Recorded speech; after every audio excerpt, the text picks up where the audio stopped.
Assalamualaikum warahmatullahi wabarakatuh. Perkenalkan, kami dari kelompok 8 ingin mempresentasikan tentang manajemen pemasaran. Pertama-tama, perkenalkan, nama saya Febriano Fasafri, kemudian ada Edgar Geralvin dan Kaisiro Irfan Maulana.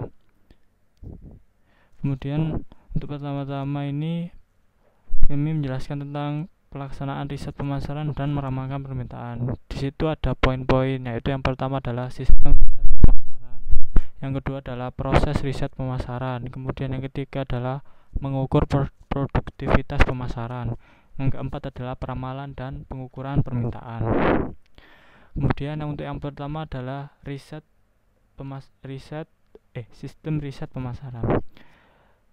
Tugas riset pemasaran adalah membuat pandangan tentang sikap dan perilaku pembelian pelanggan, pemahaman dan gagasan pemasaran, yang memberikan informasi diagnostik tentang bagaimana mengapa kita meneliti pengaruh tertentu di pasar. Kemudian perusahaan riset pemasaran dapat dibagi dalam 3 kategori, yaitu kategori pertama adalah perusahaan riset yang terindikasi dengan jasa. Perusahaan yang mengumpulkan informasi konsumen dan perdagangan yang mereka jual untuk mendapatkan imbalan, misalnya Nielsen Media Research atau SMI Burg. Kemudian perusahaan riset pemasaran sesuai dengan pemesanan, yaitu perusahaan ini dipekerjakan untuk melaksanakan proyek khusus. Mereka merancang studi dan melaporkan temuannya. Kemudian ada perusahaan riset pemasaran spesialis lini, yaitu perusahaan ini memberikan layanan riset yang terspesialisasi. Contoh terbaiknya adalah perusahaan layanan lapangan yang menjual jasa wawancara di lapangan kepada perusahaan lain. Kemudian ada proses riset pemasaran. Proses riset pemasaran ini terdapat 7 langkah, yaitu langkah pertama adalah mengidentifikasi masalah, alternatif, keputusan, dan tujuan riset. Yang kedua adalah mengembangkan rencana riset. Yang ketiga adalah mengumpulkan informasi. Yang keempat adalah menganalisis informasi. Yang kelima adalah mempresentasikan temuan. Yang keempat adalah mengambil keputusan. Kemudian yang pertama yaitu mengidentifikasi masalah, alternatif keputusan dan tujuan riset. Manajer pemasaran harus berhati-hati untuk tidak mendefinisikan masalah terlalu luas atau terlalu sempit untuk periset pemasaran. Tidak semua proyek riset dapat spesifik. Beberapa riset bersifat eksploratif, yaitu untuk memperjelas sifat masalah sebenarnya dan menyarankan kemungkinan solusi atau ide baru. Kemudian yang kedua adalah deskriptif, yaitu berusaha menghitung permintaan, dan yang terakhir adalah bersifat kausal, yaitu tujuannya adalah menguji hubungan sebab dan akibat. Kemudian langkah kedua adalah mengembangkan rencana riset. Tahap kedua riset pemasaran adalah di mana kita mengembangkan rencana paling efektif untuk mengumpulkan informasi dan yang diperlukan dan beberapa biaya. Untuk merancang rencana riset, kita harus mengambil keputusan tentang sumber data, pendekatan riset, instrumen riset, rencana pengambilan sampel, dan metode kontak.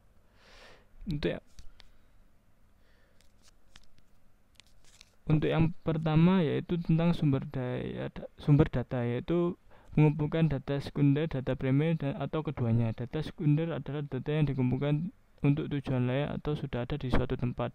Data primer adalah data baru yang dikumpulkan untuk tujuan tertentu atau proyek riset tertentu. Ketika data yang dibutuhkan tidak ada atau sudah ketinggalan zaman, tidak akurat, tidak lengkap, atau tidak dapat diandalkan, riset harus menggunakan data primer. Kemudian ada pendekatan riset. Pendekatan riset ini pemasaran mengumpulkan data primer dengan 5 cara, yaitu melalui observasi kelompok, fokus, kemudian ada survei, data, perilaku, dan pengalaman. Kemudian untuk instrumen riset ini mempunyai 3 pilihan riset utama dalam mengumpulkan data primer, kuesioner, dan pengukuran kualitatif, yaitu kuesioner terdiri dari kelompok pertanyaan diajukan kepada responden, atau riset harus mengembangkan uji dan memilih kuesioner secara cermat sebelum mengelolanya pada skala besar. Kemudian ada pengukuran kualitatif. Beberapa pemasaran lebih menyukai metode kualitatif dalam mengukur pendapat konsumen karena tindak konsumen tidak selalu sesuai dengan jawaban mereka terhadap pertanyaan survei. Kemudian peralatan teknologi itu terkadang berguna pada riset pemasaran. Kemudian yang keempat ini ada rencana pengambilan sampel. Setelah memutuskan pendekatan pada instrumen riset, pemasaran harus merancang rencana pengambilan sampel. Hal ini memerlukan 3 keputusan, yaitu unit pengambilan sampel, ukuran sampel, dan prosedur pengambilan sampel. Yang terakhir adalah metode kontak. Metode kontak ini harus memutuskan bagaimana ia menghubungkan subjek lewat telepon atau online. Kemudian ada langkah ketiga. Langkah ketiga adalah mengumpulkan informasi, yaitu fase pengumpulan data riset pemasaran biasanya adalah fase termahal yang paling cenderung mengandung kesalahan. Ada 4 masalah utama yang timbul dalam survei dan beberapa responden tidak ada di rumah dan harus dihubungi kembali atau diganti. Kemudian responden lain menolak bekerja sama. Kemudian responden lain lagi akan memberikan jawaban yang bias atau tidak jujur. Kemudian yang terakhir adalah beberapa pewawancara yang mungkin bias atau tidak jujur. Kemudian langkah keempat adalah menganalisis informasi. Satu langkah sebelum langkah terakhir adalah menyimpulkan temuan dan mentabulisasikan data dan mengembangkan distribusi frekuensi. Secara riset menghitung rata-rata dan mengukur dispersi variabel-variabel utama dan menerapkan beberapa teknik statistik canggih dan model keputusan dengan harapan menemukan temuan tambahan. Riset dapat menguji berbagai hipotesis dan teori, juga menerapkan analisis sensitivitas untuk menguji asumsi dan kekuatan kesimpulan. Kemudian ada langkah kelima, yaitu mempresentasikan temuan. Sebagai langkah sebelum yang terakhir ini, riset mempresentasikan temuan dengan yang relevan dengan keputusan pemasaran yang utama yang dihadapi manajemen. Riset semakin dituntut untuk memainkan peran konsultasi yang lebih proaktif dan menerjemahkan data dan informasi menjadi pandangan dan rekomendasi. Mereka juga harus mempertimbangkan cara mempresentasikan temuan riset dalam cara yang sebisa mungkin dapat dipahami dan mendorong. Kemudian langkah yang keenam adalah mengambil keputusan. Manajer yang memerintahkan dilakukan riset harus mempertimbangkan bukti, yaitu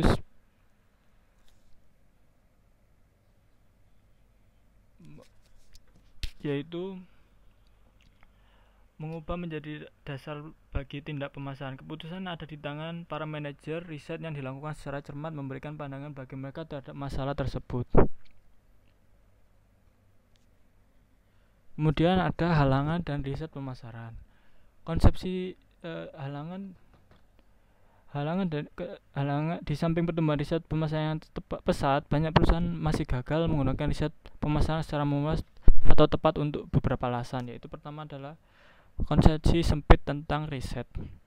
Banyak manajer melihat riset pemasaran sebagai operasi penemuan fakta. Mereka mengharapkan periset merancang kuesioner, memilih sampel, mengadakan wawancara, dan melaporkan hasil, sering tanpa memberikan definisi seksama tentang masalah. Kemudian ada kaliber periset yang tidak seimbang, yaitu beberapa manajer memandang riset pemasaran tidak lebih dari sekedar kegiatan administratif dan memperlakukannya seperti itu.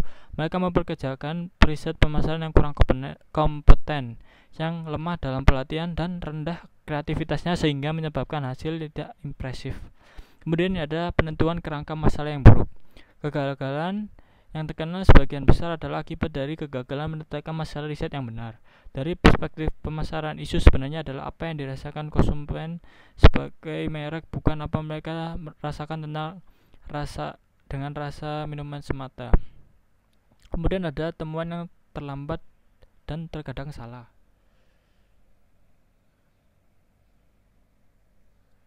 Kemudian manajer menginginkan hasil yang akurat dan konklusif. Mereka mungkin menginginkan hasil besok, tapi riset pemasaran yang baik membutuhkan waktu dan uang.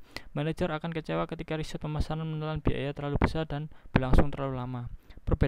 Kemudian ada perbedaan kepribadian dan presentasional. Perbedaan antara gaya manajer lini dan riset pemasaran sering menghalangi hubungan yang produktif.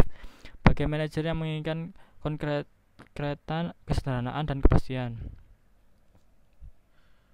Kemudian ada mengukur produktivitas pemasaran.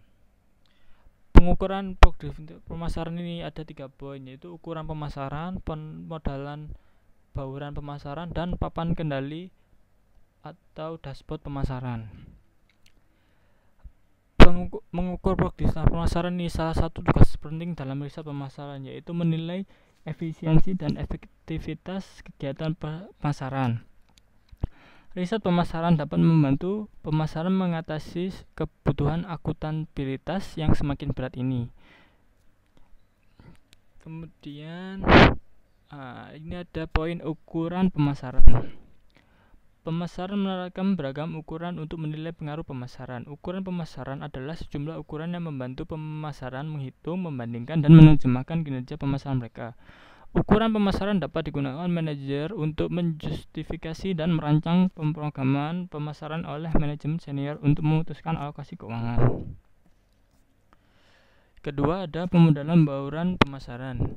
Pemodalan bauran pemasaran menganalisis data dan beragam sumber seperti data pemindaian, pengeceran, dan pengiriman perusahaan, penetapan harga, media, dan data belanja promosi untuk memahami pengaruh kegiatan pemasaran tertentu secara lebih cepat. Untuk pemahamannya, pemasaran dapat mengadakan analisis multivarian seperti analisis regresi untuk memilih bagaimana setiap elemen pemasaran mempengaruhi hasil pemasaran seperti penjualan merek atau pangsa pasar. Kemudian ada papan kendali atau dashboard pemasaran. Manajemen dapat merangkai rangkuman ukuran internal dan eksternal yang relevan dalam papan kendali atau dashboard pemasaran untuk sintesis dan interpretasi. Papan kendali pemasaran hanya sebagai informasi yang menjadi dasarnya, tetapi alat visualisasi canggih ini dapat membuat data lebih berbicara demi meningkatkan pemahaman dan analisis. Beberapa perusahaan juga menunjukkan controller atau pengendalian pemasaran untuk meninjau item penganggaran dan pengeluaran. Sebagai pemasukan input bagi berbagai papan kendali pemasaran, perusahaan harus memasukkan 2 kartu nilai utama yang berbasis pasar yang mencerminkan kinerja dan memberikan kemungkinan tanda peringatan dini. Yaitu yang pertama adalah kartu nilai kinerja. Pelanggan mencatat seberapa baik kinerja perusahaan selama bertahun-tahun berdasarkan ukuran berbasis pelanggan. Manajemen harus menetapkan norma bagi setiap ukuran dan mengambil tindakan setiap mereka mendapati hasil keluaran dari batasan. Kemudian yang kedua adalah kartu nilai kinerja pemangku kepentingan, yaitu melacak kepuasan berbagai konstituen yang mempunyai kepentingan kritis dan dampaknya bagi kinerja perusahaan, yaitu karyawan, pemasok bank, distributor, pengeceran, dan pemegang saham. Yaitu poin yang keempat ini ada peramalan dan pengukuran permintaan. Peramalan dan pengukuran permintaan ini terdapat 4 poin, yaitu ukuran permintaan pasar, kosakata pengukuran permintaan, memperkirakan permintaan saat ini, memperkirakan permintaan masa depan. Peramalan dan pengukuran permintaan ini digunakan dalam Departemen Keuangan untuk meningkatkan kas yang dibutuhkan untuk investasi dan operasi, oleh Departemen Manufaktur untuk menentukan kapasitas dan tingkat hasil, oleh Departemen Pemilihan untuk mendapatkan jumlah persediaan yang benar. Untuk yang pertama adalah ukuran permintaan pasar. Ukuran permintaan pasar yaitu berdasarkan jumlah pembelian. Mungkin ada untuk setiap penawaran pasar, tetapi ada banyak cara produktif untuk memecahkan pasar. Yaitu yang pertama adalah pasar potensial. Pasar potensial ini adalah kumpulan komponen yang memiliki tingkat minat cukup besar terhadap penawaran pasar. Terus kemudian yang kedua adalah pasar yang tersedia, adalah pengumpulan konsumen yang mempunyai minat dan penghasilan dan akses terhadap penawaran tertentu. Kemudian ada pasar sasaran, adalah kumpulan konsumen yang membeli produk perusahaan. Definisi ini adalah perangkat yang berguna bagi perencanaan pasar. Jika perusahaan tidak puas dengan penjualan saat ini, perusahaan dapat mengambil sejumlah keputusan seperti menarik persentase pembelian dan lebih besar pada sasarannya, menurunkan kualifikasi pembelian potensial, memperluas pasar tersedianya, dan mereposisikan dirinya sendiri dalam pikiran pelanggan. Kemudian ada pasar terpenetrasi. Adalah kumpulan konsumen yang membeli produk perusahaan. Kemudian kosakata pengukuran permintaan.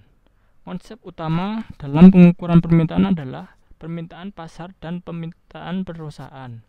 Dalam konsep ini, kita harus membedakan antara fungsi permintaan, peramalan penjualan, dan potensial. Yang pertama, permintaan pasar. Permintaan pasar untuk sebuah produksi adalah total volume yang akan dibeli oleh sekelompok pelanggan tertentu di wilayah geografis tertentu dalam periode waktu tertentu pada lingkungan perusahaan tertentu di bawah program pemasaran tertentu. Peramalan pasar hanya satu tingkat pengeluaran pemasaran industri yang sebenarnya akan terjadi. Permintaan pasar yang berkorespondensi dengan tingkat ini disebut peramalan pasar. Kemudian potensi pasar. Potensi pasar adalah batas yang didekati oleh permintaan pasar ketika pengelolaan pasar industri mendekati tingkat tak terbatas untuk suatu lingkungan pemasaran. Perusahaan yang tertarik pada potensi pasar mempunyai minat khusus dalam presentasi penetrasi produk, yaitu presentasi kepemilikan atau penggunaan produk atau jasa dalam populasi. Kemudian ada permintaan perusahaan. Permintaan perusahaan adalah mangsa permintaan pasar yang diberikan perusahaan pada tingkat alternatif dan usaha permintaan perusahaan dalam suatu periode waktu. Permintaan perusahaan tergantung pada bagaimana persepsi konsumen terhadap produk, jasa, harga, dan komunikasi perusahaan relatif terhadap pesaing. Kemudian ada peramalan penjualan perusahaan. Adalah tingkat penjualan perusahaan yang diharapkan berdasarkan rencana pemasaran terpilih dan lingkungan pemasaran yang diasumsikan. Dua konsep lain yang penting adalah konsep berikut. Kuota penjualan adalah tujuan penjualan yang ditetapkan untuk ini produksi, divisi perusahaan atau perwakilan penjualan. Kemudian ada potensi penjualan perusahaan, adalah batas penjualan yang didekati oleh permintaan perusahaan ketika usaha pemasaran perusahaan meningkat relatif terhadap usaha pesaing. Kemudian ada memperkirakan permintaan saat ini. Eksekutif pemasaran ingin memperkirakan total potensi pasar suatu wilayah dan total penjualan industri serta pangsa pasar. Yang pertama adalah total potensi pasar. Adalah jumlah maksimum yang mungkin tersedia bagi semua perusahaan dalam sebuah industri dan kondisi lingkungan tertentu. Cara umum memperkirakan total potensi pasar adalah mengalikan jumlah pembeli potensial dan dikalikan dengan harga. Kemudian yang kedua adalah potensi pasar suatu wilayah.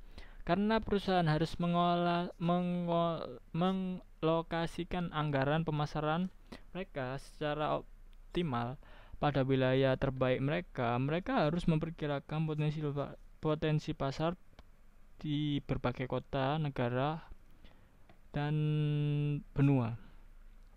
Dua metode utama untuk menilai potensial pasar suatu wilayah adalah metode pembentukan pasar yang terutama digunakan untuk pemasaran bisnis dan metode indeks multifaktor. Yaitu pertama ini ada metode pembentukan pasar dan yang kedua adalah metode indeks multifaktor. Kemudian ada penjualan industri pangsa pasar. Selain memperkirakan total potensi dan potensial wilayah, perusahaan harus mengalami penjualan industri sebenarnya yang terjadi di pasarnya. Ini berarti perusahaan harus mengidentifikasi pesaing dan memperkirakan penjualan mereka. Cara lain untuk memperkirakan penjualan adalah membeli laporan dan perusahaan riset pemasaran yang mengaudit total penjualan merek. Kemudian ada memperkirakan permintaan masa depan. Semua peramalan dibuat berdasarkan satu satu dari tiga basis informasi, yaitu apa yang dikatakan orang, atau apa yang dilakukan orang, atau apa yang telah dilakukan oleh orang. Kemudian untuk menggunakan basis terakhir, apa yang telah dilakukan orang, perusahaan menganalisis catatan perilaku pembelian terakhir, atau menggunakan analisis deret waktu atau analisis permintaan statistika, yaitu yang pertama adalah survei maksud intensitas pembeli, yaitu peramalan dengan seni mengantisipasi apa yang mungkin dilakukan pembeli dalam kondisi tertentu. Untuk barang konsumen tahan lama yang besar seperti parabot, beberapa organisasi mengadakan survei periodik tentang maksud pembelian konsumen dan mengajukan penilaian kepada konsumen. Kemudian ada gabungan pendapatan tenaga penjualan. Ketika wawancara pembeli dianggap metode yang tidak praktis, perusahaan dapat meminta wiraniaganya memperkirakan penjualan masa depan mereka. Peramalan tenaga penjualan membawa sejumlah manfaat. Wiraniaga memungkinkan mempunyai pandangan yang lebih baik terhadap tren yang sedang mengembangkan dibandingkan sekelompok lain, dan peramalan dapat memberikan keyakinan yang lebih besar bagi mereka yang kuota penjualan mereka lebih banyak insentif untuk dicapai. Kemudian ada pendapat ahli. Perusahaan juga mendapatkan peramalan dari para ahli termasuk penyalur, distributor, pemasok, konsultan pemasaran, dan asosiasi pedagang. Perkiraan penyalur mempunyai kekuatan dan kelemahan yang serupa dengan perkiraan tenaga penjualan. Banyak perusahaan membeli peramal ekonomi terkemuka yang menyediakan sebanyak data dan kecanggihan peramalan. Kemudian ada analisis penjualan masa lalu. Perusahaan dapat mengembangkan peramalan penjualan berdasarkan penjualan masa lalu, yaitu analisis deret waktu. Yaitu terdapat 4 komponen, yaitu tren, siklus, musim, dan tak teratur, dan memproyeksikannya ke masa depan. Kemudian ada metode uji pasar. Ketika pembeli tidak merencanakan pembelian mereka dengan sesama atau para ahli tidak tersedia atau tidak dapat diandalkan, uji pasar secara langsung dapat membantu meramalkan penjualan produk baru atau menentukan penjualan produk di saluran distribusi atau wilayah baru.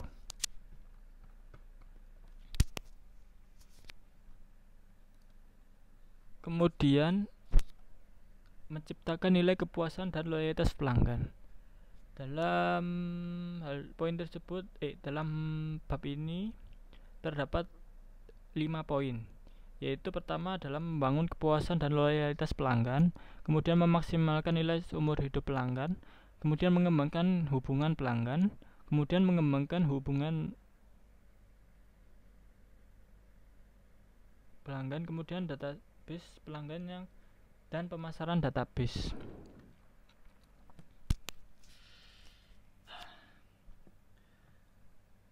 Membangun kepuasan dan loyalitas pelanggan.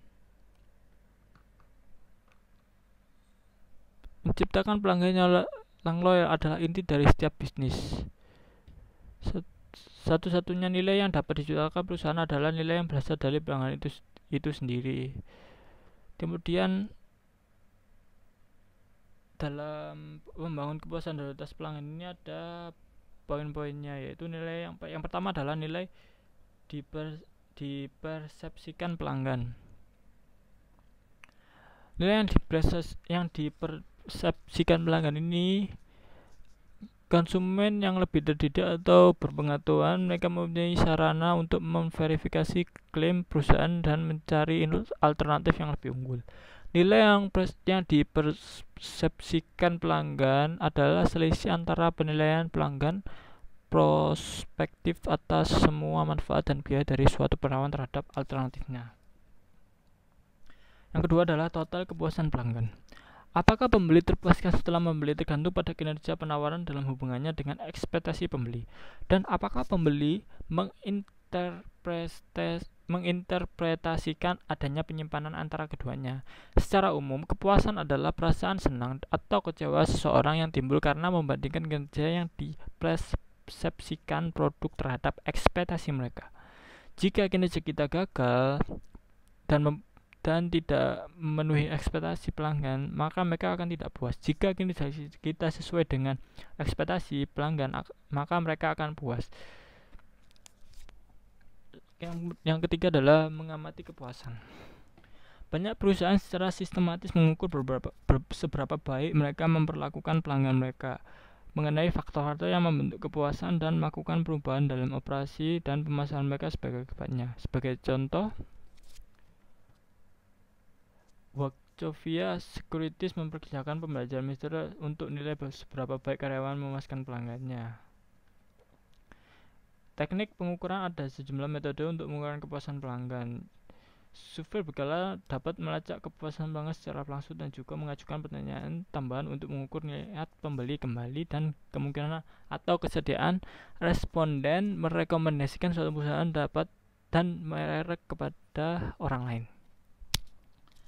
Kemudian ada kualitas produk dan jasa.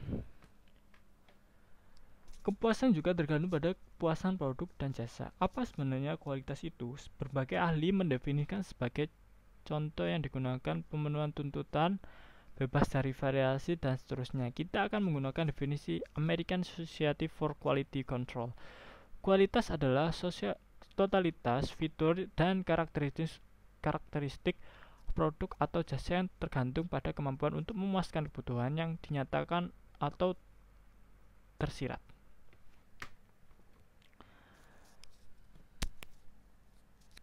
Memaksimalkan nilai seumur hidup. Memaksimalkan proses seumur hidup pada akhirnya adalah seni menarik dan mempertahankan pelanggan yang menguntungkan. Tetapi tidak semua perusahaan kehilangan uang untuk pelanggannya. Kemudian pelanggan menengah menerima layanan bagus dan membayar harga hampir penuh, seringkali paling menguntungkan. Ada beberapa poin dalam memaksimalkan nilai seumur hidup ini, yaitu yang pertama adalah profitabilitas pelanggan, yaitu apa yang membuat seorang pelanggan disebut pelanggan yang menguntungkan. Pelanggan yang menguntungkan adalah orang rumah tangga atau perusahaan yang sepanjang waktu menghasilkan aliran pendapatnya yang melebihi jumlah aliran biaya perusahaan yang dapat ditoleransi untuk menarik, menjual, dan melayani pelanggan tersebut. Kemudian yang kedua adalah mengukur nilai seumur hidup pelanggan. Nilai seumur hidup menggambarkan nilai secara bersih dan aliran laba masa depan yang diharapkan sepanjang pembelian seumur hidup pelanggan. Perusahaan harus mengukur biaya yang diharapkan untuk menarik, menjual, dan melayani akun pelanggan tersebut dari pendapatan yang diharapkan dengan menekan tingkat diskon yang tepat. Kemudian ada mengembangkan hubungan pelanggan. Memaksimalkan nilai pelanggan berarti mengembangkan hubungan pelanggan untuk jangka panjang. Dewasa perusahaan telah meningkatkan pemasaran yang tidak efisien dan beralih ke pemasaran presisi yang dirancang untuk membangun hubungan pelanggan yang kuat. Kemudian dalam mengembangkan beberapa perubahan yang dibuat perusahaan dalam praktik pemasaran mereka, hasilnya pertama adalah manajemen hubungan pelanggan. Manajemen hubungan pelanggan adalah proses mengelola informasi rinci tentang pelanggan, perorangan, dan semua titik kontak pelanggan secara sesama untuk memaksimalkan loyalitas pelanggan. Yang kedua adalah menarik dan mempertahankan pelanggan. Perusahaan yang berusaha membesarkan laba harus menghabiskan cukup banyak waktu dan sumber daya untuk mencari pelanggan baru. Untuk mendapatkan petunjuk lanjutan, mereka mengembangkan iklan dan menempatkan iklan tersebut di media yang akan menjangkau prospek baru. Kemudian yang ketiga adalah membangun loyalitas. Sekelompok penelitian melihat kegiatan membangun retensi dengan menambahkan manfaat keuangan, manfaat sosial, dan ikatan struktural. Sobat berikut menjelaskan 4 jenis kegiatan pemasaran yang penting yang digunakan perusahaan untuk meningkatkan loyalitas dan retensi. Kemudian ada mengenangkan kembali, mengaktifkan kembali pelanggan yang tidak puas melalui pemenangan kembali, yaitu menganalisis penyebab beralihnya pelanggan melalui wawancara pada saat pelanggan keluar dari survei pelanggan yang hilang, serta hanya memenangkan kembali mereka yang mempunyai potensial laba kuat adalah kunci menarik mantan pelanggan. Kemudian ada database pelanggan dan pemasaran database. Database pelanggan Dan pemasaran database ini, pemasar harus mengetahui pelanggan mereka. Untuk mengetahui pelanggan, perusahaan harus mengumpulkan informasi dan menyimpannya pada database yang dapat digunakan melaksanakan pemasaran database. Database pelanggan adalah kumpulan informasi komprehensif yang terorganisasi tentang pelanggan, perseorangan, dan prospek terkini yang dapat diakses dan dapat tindak dilanjuti untuk tujuan pemasaran seperti mengembangkan arahan, kualifikasi, penjualan produk atau jasa, atau memelihara hubungan pelanggan. Kemudian ada beberapa poin, yaitu pertama adalah database pelanggan. Database pelanggan yaitu mengumpulkan informasi komprehensif dan terorganisasi tentang pelanggan, perseorangan, atau prospek terkini yang dapat diakses dan ditindaklanjuti untuk tujuan pemasaran. Kemudian ada gudang data dan pengalian data. Gudang data dan pengalian data yang dikumpulkan untuk pusat hubungan perusahaan yang diatur dalam gudang data, di mana pemasaran dapat menangkap dan menanyakan dan menganalisanya untuk menarik kesimpulan tentang kebutuhan dan respon pelanggan perseorangan. Kemudian ada kelemahan pemasar database dan CRM. Ada 4 masalah yang dapat mencegah perusahaan untuk menggunakan pemasaran buaan database atau CRM ini. Yaitu pertama adalah proses membangun dan mempertahankan database pelanggan memperlakukan investasi besar dalam perangkat keras komputer.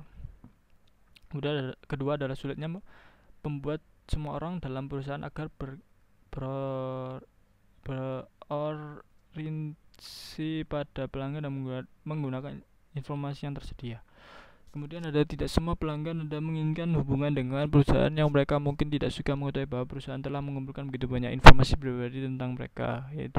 Kemudian ada asumsi yang di belakang CNN yang tidak selalu benar. Sekian dari kelompok kami. Wassalamualaikum warahmatullahi wabarakatuh.